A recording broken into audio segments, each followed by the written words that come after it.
Hey guys, welcome to part 11 of What If Yuji Was an Uchiha. Last time we left off after Yuji beat Mahito, however Kenjaku still absorbed him and released tons of cursed spirits to escape with the prison realm. With everyone caught up, let's continue. In the aftermath of the events in Shibuya, Tokyo has been completely overtaken by curses. Yuta has returned to Japan and resumes active duty as a Jutsu sorcerer under the higher-ups.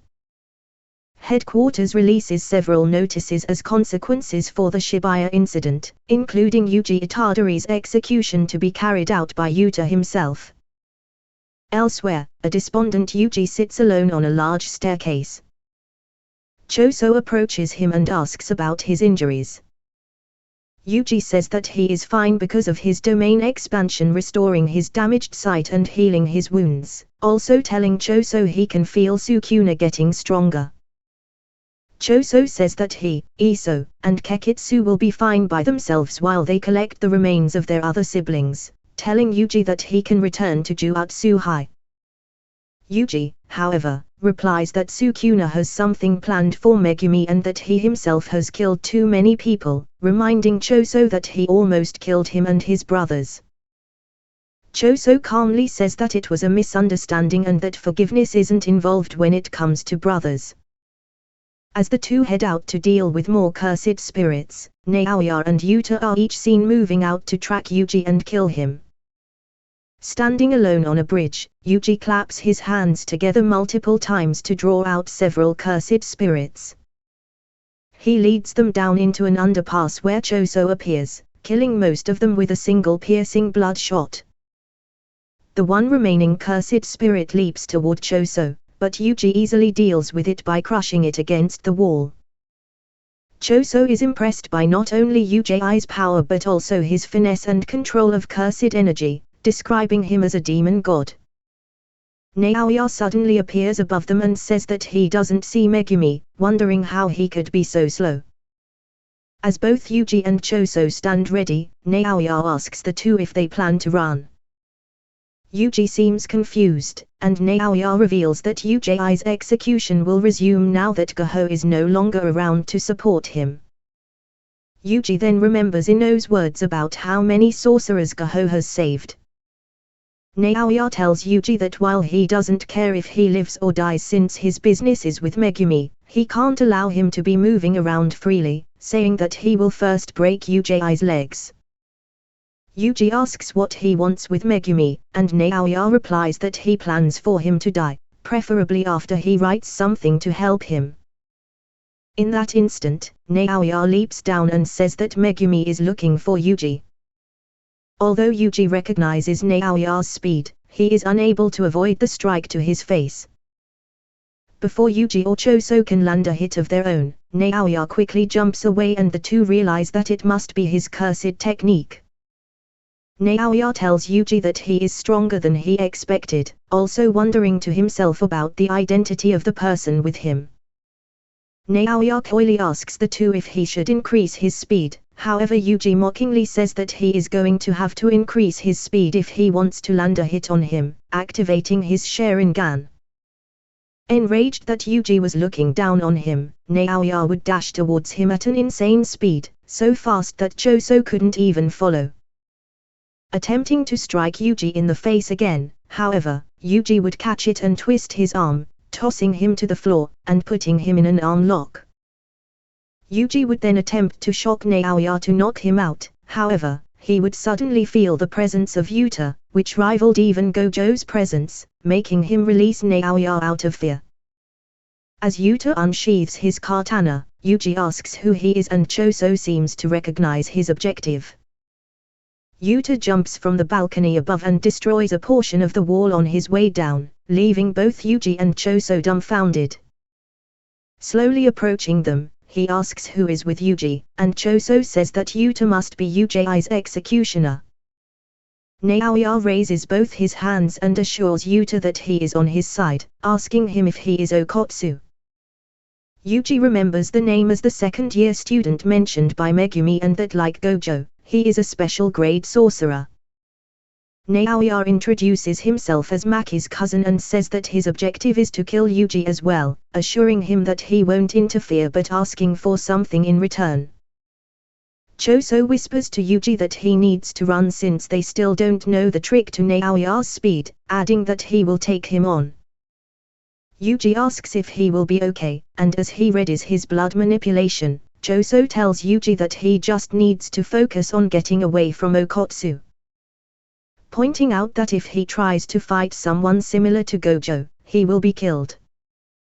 Thinking to himself, Choso is glad that Yuji won't have to fight human sorcerers or feel bad about leaving his side. Naoya asks Yuta to hold off on telling his superiors if he does kill Yuji, revealing that he is bait for someone he plans to meet. He also says to himself that he wishes he hadn't mentioned Megumi earlier. Choso whispers to Yuji that he will meet him at yesterday's spot, and Yuji acknowledges this. After Yuta agrees to Naoya's deal and leaves Choso to him, everyone suddenly makes their move, with Yuta sprinting past Choso toward Yuji, Choso trying to slow him down with a piercing blood shot, and Naoya interrupting the attack. Yuji sprints away from Yuta, and each is surprised by the other's speed.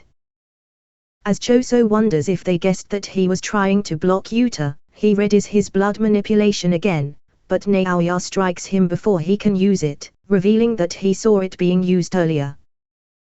Although unsure of why Choso has the ability, he remains unfazed by it with the exception of piercing blood, but reminds him that he needs to charge it up. He ends his explanation since the rest is obvious, telling Choso that it's time for him to die. Choso becomes serious and asks Naoya if he thinks he will leave alive after he tried to hurt his little brother. Away from the underpass, Yuji sprints toward a car resting on its side and leaps over it, with Yuta quickly running to the other side with his katana ready. However, Yuji grabs onto the car and reverses direction, just barely dodging Yuta's strike. Yuta is left stunned since he thought he made contact, telling Yuji that he is like Maki. Yuji suddenly punches the car toward Yuta and knows that he can't win out in the open, running toward the nearby buildings. However, the car is thrown above Yuji's head and stops him in his tracks. Yuta asks Yuji if he is surprised since he doesn't look like the strong type, adding that he is on the weak side. Yuji recognizes the enormous amount of cursed energy that Yuta has and realizes that the two are opposites. Yuta reveals that while he has more cursed energy than Gojo, their teacher's 6 eyes allow him to reduce the energy lost when he activates a cursed technique to close to zero. After telling Yuji that Gojo is the best since he never runs out of cursed energy, Yuta says that he is done talking and sprints toward Yuji, who is quickly overwhelmed and remembers Aoi's words about an elite sorcerer's flow of cursed energy and it being difficult to read.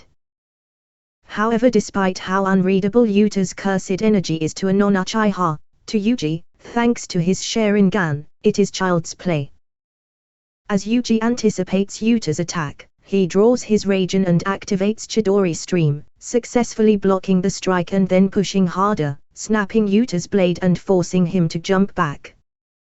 Not wanting to give Yuta room to breathe, Yuji uses a fireball jutsu, but Yuta counters by saying extinguish, causing the fireball to disappear and allowing him to close the gap.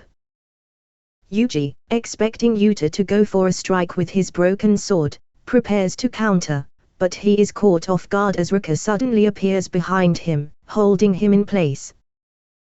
Despite Yuji's attempts to break free, he finds himself unable to move. Yuta approaches Yuji, intending to stab him through the heart, but Yuji activates his main Gekyo Sharingan and uses Shadow Step to merge with his own shadow, then jumps to Yuta's shadow, appearing behind him and stabbing him in the shoulder with a kunai before twisting it. Enraged by Yuji's maneuver, Ruka charges at him and slaps him through a building with such force that he would have been crushed if he hadn't blocked at the last second. Realizing that the fight had escalated too far, Yuta calms Ruka down and heals his shoulder injury with reverse curse technique. He explains that he accepted the role of Uchiha's executioner because of a promise he made to Goho to protect him in case something happened to their sensei.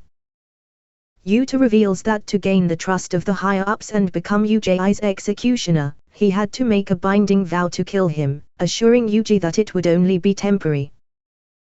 Yuta promises to channel positive energy into him to bring him back to life after fulfilling the binding vow.